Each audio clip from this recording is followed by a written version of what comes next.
大家好，我是小燕，欢迎收看我的爱心食谱。今天跟大家分享龙眼豆花布丁，我以前超喜欢吃的，以前在外面看到一定会买，现在很少看到有人在卖了吼。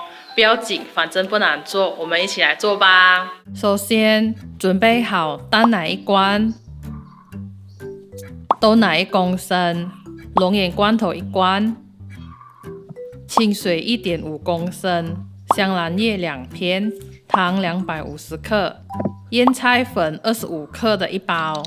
然后先将腌菜粉和糖混合均匀，这样可以避免腌菜粉直接接触到水后结块哦。还有糖的分量你可以自由拿捏。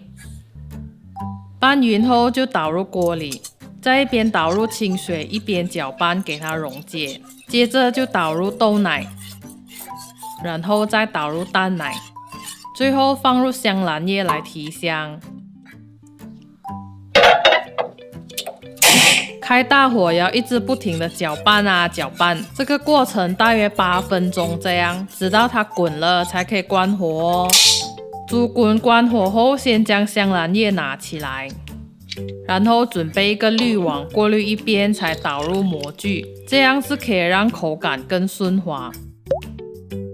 过滤好了就可以装进模具了。这个分量大约可以做25杯，每一杯大约100毫升。装好后有泡泡的话，就把它们捞起来，然后放凉吹风大约30分钟，它们就会开始有凝固的状态了。这时候才来打开龙眼罐头。这个分量呢，大约只能1杯放1粒龙眼，还有1到2汤匙的龙眼糖水。最后把盖子盖上，送进冰箱，冷藏大约8个小时就可以品尝了。我们来试吃吧。看我倒扣出来，米白米白的，很高颜值哦。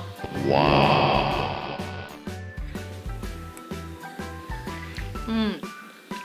吃起来冰冰凉凉的，那个豆水混合那个蛋奶的味道，吃起来很 creamy。